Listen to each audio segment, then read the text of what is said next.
Count your blessing, गिनो गिनो बरकत गिनो, नाम बनाम गिनो गिनो रब के काम। यशाया 42 अध्याय के 9 पद में यशाया कहता है, देखो पहली बातें तो हो चुकी हैं, अब मैं नई बातें बताता हूँ, उनके होने से पहले मैं तुमको सुनाता हूँ। क्या सुनाता हूँ? नई वाचा। यिर्मयाह के 31 अध्याय के 31 पद में लिखा हुआ है, मैं नई वाचा बांधूंगा। नई वाचा बांधूंगा अर्थात पुरानी वाचा के स्थान पर नई वाचा बांधूंगा। और इस नई वाचा को प्रभु यीशु मसीह हमारे लिए नई वाचा को बांधते हैं।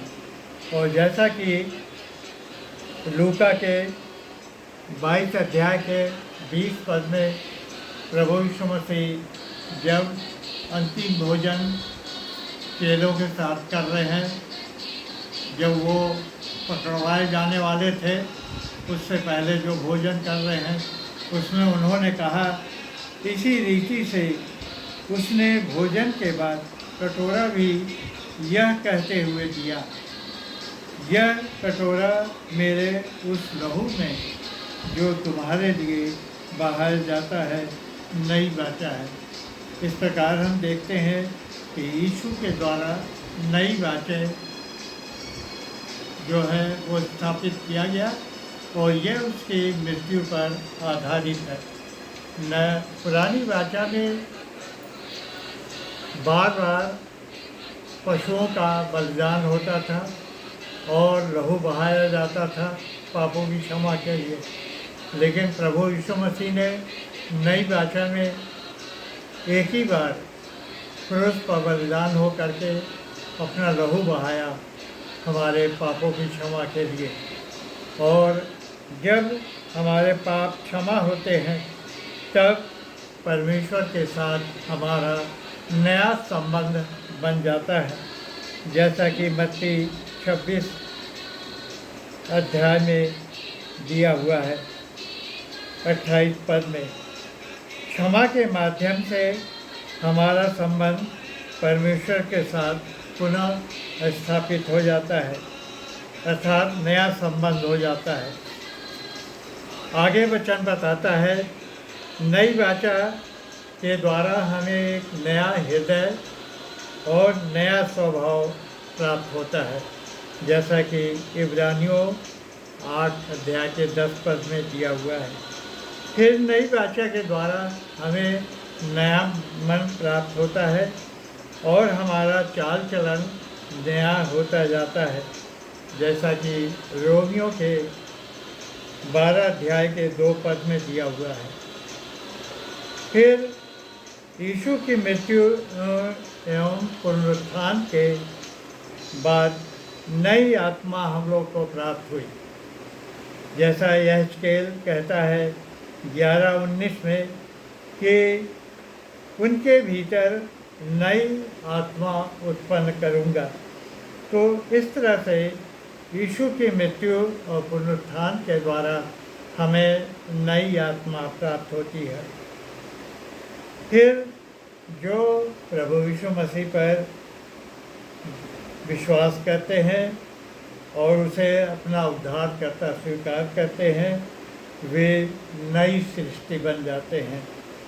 और जब वे नई सृष्टि बन जाते हैं तो वो पूरी तरह से परमेश्वर के लिए एक नया संसार बनाते हैं, जैसा 2 कुरिन्थियों के 5 अध्याय के 17 पद में दिया है।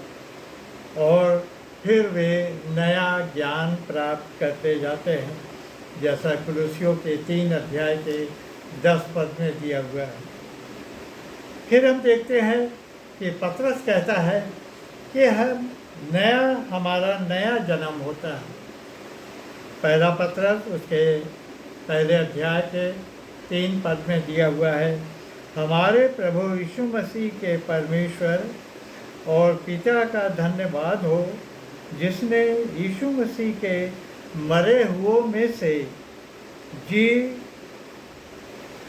उठने के द्वारा अपनी बड़ी दया से हमें जीवित आशा के लिए नया जन्म दिया, तो हमें नया जन्म प्राप्त होता है। फिर हम नया मनुष्यत्व धारण करते हैं, जैसा कि इफिसियों 4:24 में दिया है कि नया मनुष्यत्व प्राप्त कर लो, नए मनुष्यत्व को पहन लो, जो परमेश्वर के अनुरूप सत्य की धार्मिकता और पवित्रता से सिरजा गया है। हम देखते हैं 2 कुरिन्थियों 4:16 बताता है कि हम पवित्रता से सिरजे गए हैं, इसलिए नया मनुष्यत्व हम धारण करते हैं। फिर यशायाह कहता है 40 अध्याय के 21 पद में कि जो यहोवा की बात जोहते हैं वे नया बल प्राप्त करते जाएंगे, तो हमें नया बल प्राप्त होता है। फिर आगे हम देखते हैं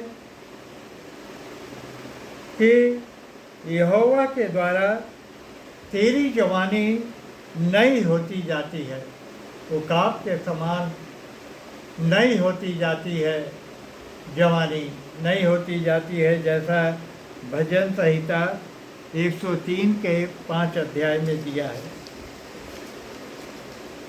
आगे वचन कहता है कि जो धीरज से यहोवा की बाट जोहते हैं, तो वो एक यहोवा जो है उनको एक नया गीत सिखाता है, और ये नया गीत जो है वो परमेश्वर की स्तुति का है, जैसा कि भजन संहिता 40 अध्याय 3 पद में दिया है। और जब आप नया गीत सीख लेते हैं यहोवा की द्वारा, तो उस नए गीत को जब आप गाते हैं तो वो उसके द्वारा नया आश्चर्यकर्म होता है। परमेश्वर हमारे लिए नया आश्चर्यकर्म करता है, जैसा भजन संहिता 98:1 में दिया हुआ है। फिर हमको प्रभु यीशु मसीह ने नई आज्ञा दी। ये नई आज्ञा क्या है? यूहन्ना 13 अध्याय के 34 पद में दिया हुआ है, मैं तुम्हें एक नई आज्ञा देता हूँ कि एक दूसरे से प्रेम रखो, जैसा मैंने तुमसे प्रेम रखा है वैसे ही तुम भी एक दूसरे से प्रेम रखो। तो हमें ये नई आज्ञा देता है प्रभु यीशु मसीह कि हम एक दूसरे से प्रेम रखें। फिर हम देखते हैं कि मत्ती 7 अध्याय के 17 पद में प्रभु यीशु मसीह ने कहा अपने चेलों से कि नया दाखरस नई मशकों में रखा जाता है, पुरानी मशकों में नहीं रखा जाता है, क्योंकि जब पुरानी मशकों में हम रखेंगे तो वो मशकें जो है नष्ट हो जाएंगी, और जो नया दाखरस रखा गया है वो भी नष्ट हो जाएगा। तो नया दाखरस की बात जो प्रभु यीशु मसीह ने की है, ये सुसमाचार को दर्शाता है। तो हम अपने आप को बिल्कुल नया बना लेना है, ताकि जो सुसमाचार, जो वचन हम ग्रहण करें वो हमारे अंदर जा कर के नष्ट ना होने पाए। ये हम देखते हैं कि प्रभु के द्वारा हम लोग को नई ब्लेसिंग, नई आशीषें वचन के द्वारा मिलती हैं, और हमें ये प्रभु से प्रार्थना करना है कि वो हमें नया जन्म दे, नई सृष्टि बनाए और नया गीत सिखाए, ताकि उसकी हम लोग स्तुति करें, महिमा करें, और हमें शुद्ध मन दे, नया मन दे और नया हृदय दे, और अपना वचन बहुतायत के द्वारा हमें दे। ये हमें परमेश्वर से प्रार्थना करते रहना है। परमेश्वर का धन्यवाद हो आज के इस वचन के लिए।